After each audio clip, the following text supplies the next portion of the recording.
Hai teman-teman, di sini kami dari kelompok 3 akan membahas materi mengenai PPh pasal 21 sampai PPh pasal 26. Nah, sebelum memulai pembahasan, kami akan memperkenalkan diri kami masing-masing yang dimulai dari saya sendiri yaitu Niludiska Pratiwi, nomor absen 3. Perkenalkan, nama saya Niputri Rimanikarani, nomor absen 2. Perkenalkan, nama saya Nikadek Ristayani, nomor absen 4. Perkenalkan, nama saya Satrio Zikri Nugroho Sukriyono, nomor absen 20. Halo teman-teman, di sini aku menjelaskan tentang PPh pasal 21, 26, dan 22. Oke, yang pertama PPh pasal 21. PPh pasal 21 ini diberikan kepada setiap orang yang bekerja, yang menerima gaji setiap bulannya dari sebuah perusahaan. Nah, singkatnya seperti itu.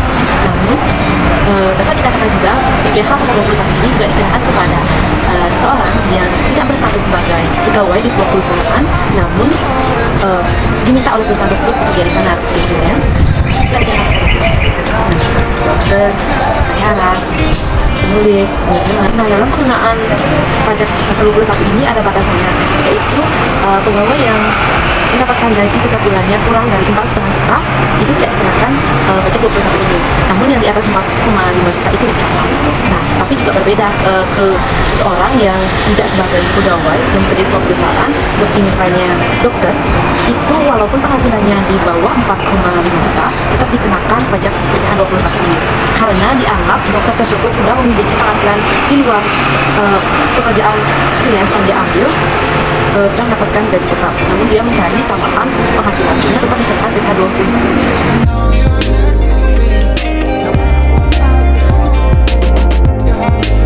Next, PPh pasal 26. Nah, PPh pasal 26 ini adalah pajak pemotongan atas penghasilan yang bersumber di Indonesia yang diterima oleh seorang pribadi atau badan usaha yang bersifat tidak tetap di Indonesia.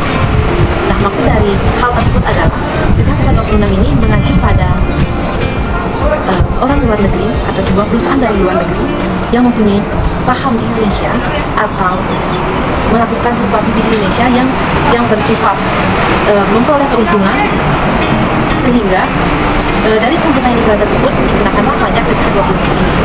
Nah, adapun syarat dari seseorang dikategorikan penerima pajak PPh 26 ini adalah seorang individu tersebut sudah tidak bertempat tinggal di Indonesia selama 183 hari dalam setahun dan tidak mendirikan suatu badan usaha yang bersifat tetap di Indonesia. Nah, adapun objek pajak dari pasal 21 ini misalnya adalah dividen. Misalnya nih, seorang pengusaha asing menanamkan modalnya di perusahaan Indonesia, modalnya di Indonesia, dan dia mendapatkan keuntungan dari saham yang ia tanamkan itu di perusahaan Indonesia ini yang ia tanamkan selama 1 tahun. Misalnya 25% dari sahamnya. Nah, dari saham tersebut maka dikenakan PPh pasal 26 ini. Dan misalnya contohnya lagi penghargaan atau hadiah. Nah, maksudnya adalah jika orang asing, individu asing luar negeri, misalnya turis nih, mengikuti suatu perlombaan di Indonesia dan dia mendapatkan penghargaan atau hadiah, misalnya uang tunai, maka uang tunai tersebut sebelum diberikan ke pihak orang yang luar negeri tersebut yang mendapatkan penghargaan dikurangkan dulu PPh pasal 26 ini, dan sisanya itu baru didapatkan oleh dia. Kan banyak tuh yang kalau misalnya lewat penghargaan dikenakan biaya pajak, dipotong biaya pajak, itu dah salah satu contohnya. Sekarang kita lanjut ke PPh pasal 22. Tadi kan di PPh pasal 21 itu terkait dengan jasa, PPh pasal 26 juga terkait dengan jasa. Di PPh pasal 22 ini terkait dengan perdagangan barang, di mana PPh pasal 22 ini adalah potongan atas pajak yang dikenakan ke badan usaha baik milik pemerintah maupun swasta yang melakukan kegiatan ekspor dan impor barang. Nah, tarif pajak setiap badan usaha atau perusahaan yang dikenakan itu berbeda-beda sesuai dengan pungutan dan transaksi yang dilakukan. Hai, kenalin, nama saya Erlin, nomor absen 2. Di sini saya akan menjelaskan pajak penghasilan atau PPh pasal 23. Pajak penghasilan atau PPh pasal 23 adalah pajak yang dipotong atas penghasilan yang berasal dari modal, penyerahan jasa atau hadiah dan penghargaan selain yang telah dipotong PPh pasal 21. PPh pasal 23 yang telah dipotong selanjutnya disetorkan ke bank persepsi atau kantor pos menggunakan surat setoran pajak atau SSP. Selanjutnya yaitu ada subjek atau pemotong pajak PPh pasal 23. Yang pertama ada badan pemerintah, yang kedua ada wajib pajak dalam negeri, Yang ketiga ada penyelenggara kegiatan, yang keempat ada BUT atau badan usaha tetap dan perwakilan perusahaan luar negeri lainnya.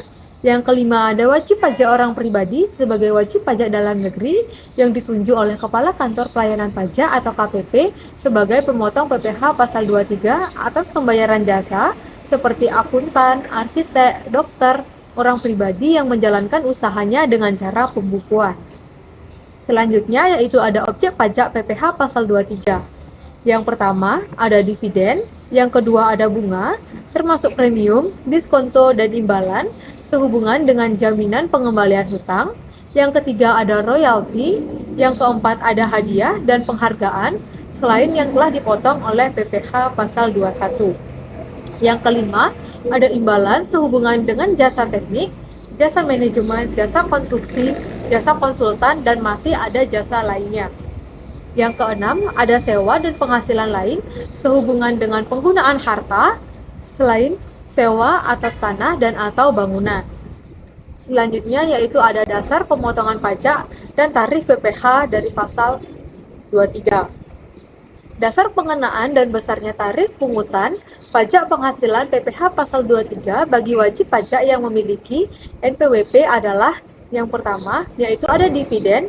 Badan usaha dikenakan tarif sebesar 15% dikali penghasilan bruto yang sifat pemungutannya tidak final. Ada dividen kepada wajib pajak orang pribadi dalam negeri dikenakan tarif sebesar 10% dikali penghasilan bruto, sifat pemungutannya final. Yang kedua ada wajib pajak dalam negeri dan BUT.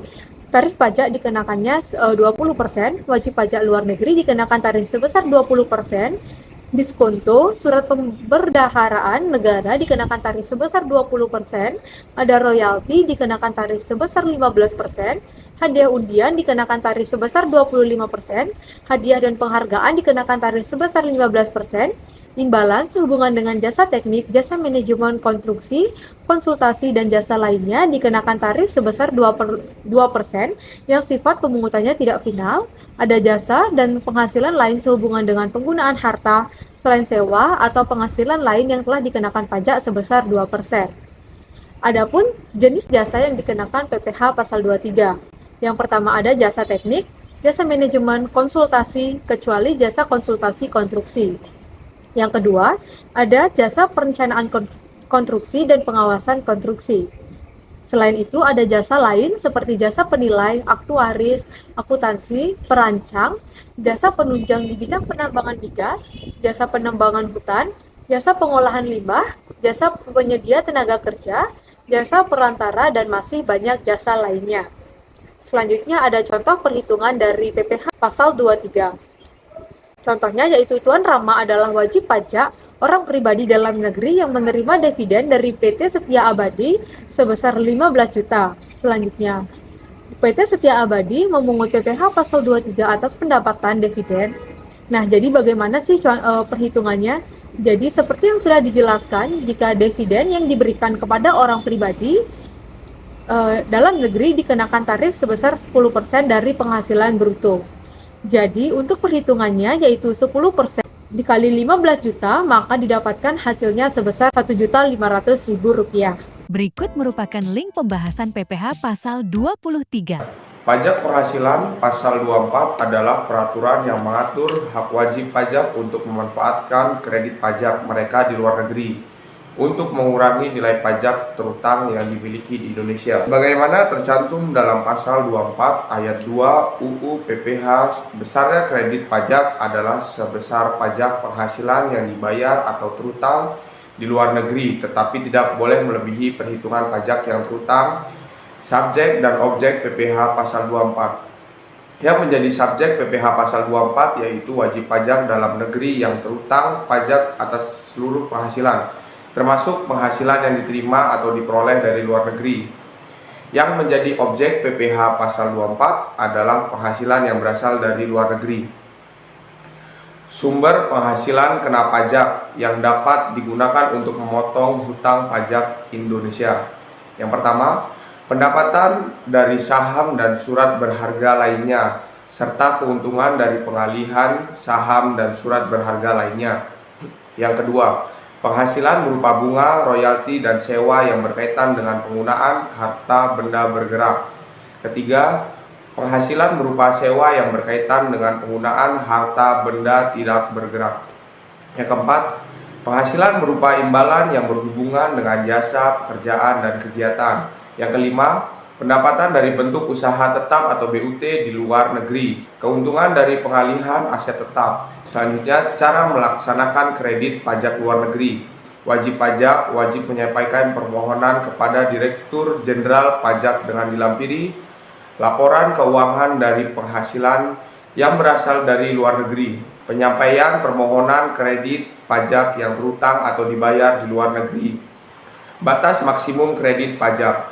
Batas maksimum kredit pajak diambil yang terendah di antara 3 unsur atau perhitungan berikut ini.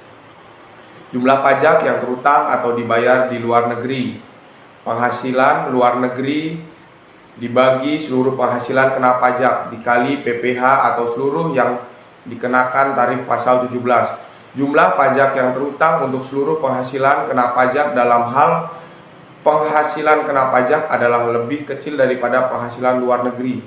Perhitungan PPh pasal 24. Menghitung total penghasilan kena pajak. Penghasilan dalam negeri dijumlah penghasilan luar negeri sama dengan jumlah penghasilan neto.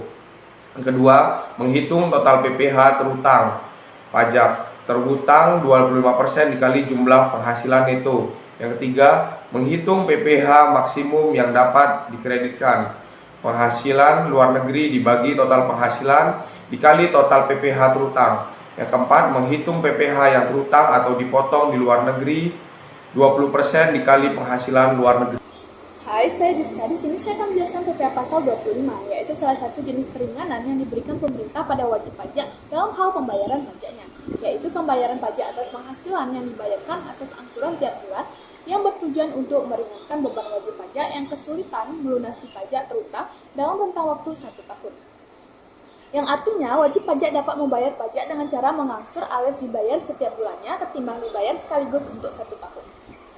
Selanjutnya saya akan menjelaskan subjek PPh pasal 25 yang memiliki 2 subjek pajak, yaitu wajib pajak orang pribadi yang memiliki kegiatan usaha seperti pedagang atau penyedia jasa. Meski tidak ada pihak yang memungut atau memotong, baik wajib pajak orang pribadi maupun bidang yang melakukan usaha harus menyetor sendiri kewajiban PPh pasal 25 tanpa diwakilkan. Selanjutnya yaitu ada objek PPh pasal 25, yaitu penghasilan yang diperoleh oleh wajib pajak pribadi dan badan dari kegiatan usaha yang mereka lakukan. PPh pasal 25 tidak termasuk bagi wajib pajak yang menggunakan tarif PPh final berdasarkan peraturan pemerintah nomor 23 tahun 2018 maupun orang pribadi pengusaha tertentu.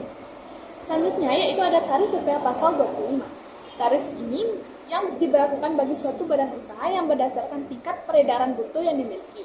Contohnya seperti jika penghasilan bruto dari wajib pajak badan bersangkutan kurang dari 4,8 miliar, maka tarif pajak akan dikenakan 1% tarif terkalikan dengan penghasilan kotor atau peredaran bruto. Jika penghasilan yang diperoleh wajib pajak badan lebih dari 4,8 miliar sampai 50 miliar, maka perhitungan tarifnya adalah 0,25 yang kemudian dikalikan dengan penghasilan kena pajak atau PKP. Yang ketiga, jika penghasilan diperoleh lebih dari 50 miliar, maka perhitungan tarifnya yaitu 25% dikali dengan PKP.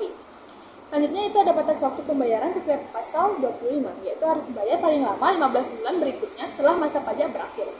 Jika batas waktu pembayaran dilakukan pada hari libur, maka pembayaran dilakukan pada hari berikutnya. Selanjutnya saya akan membahas perhitungan PPh pasal 25 yang dipotong sesuai pasal 21 sesuai tarif 17 ayat 1 bagi pemilik NPWP atau nomor pokok wajib pajak, dan tambahan 20% bagi yang tidak memiliki NPWP. Contohnya seperti 50 juta kena 5%, 50 juta sampai 250 juta terkena 15%, 250 juta sampai 500 juta terkena 25%, 500 juta ke atas dikenakan 30%. Pasal 23, 15% berdasarkan dividen, bunga, royalti, hadiah, serta 2% berdasarkan sewa dan penghasilan lain serta imbalan jasa, serta pajak penghasilan yang dipungut sesuai pasal 22, pungutan 100% bagi yang tidak memiliki NPWP. Pajak penghasilan yang dibayar atau terutang di luar negeri yang boleh dikreditkan sesuai pasal 24, lalu dibagi 12 total bulan dalam pajak masa setahun. Berikut merupakan link pembahasan PPh pasal 25. So, sekian presentasi dari kelompok kami. Mohon maaf jika kesalahan dalam penyebutan kata. Atas perhatian dan sudah menonton videonya, kami ucapkan terima kasih.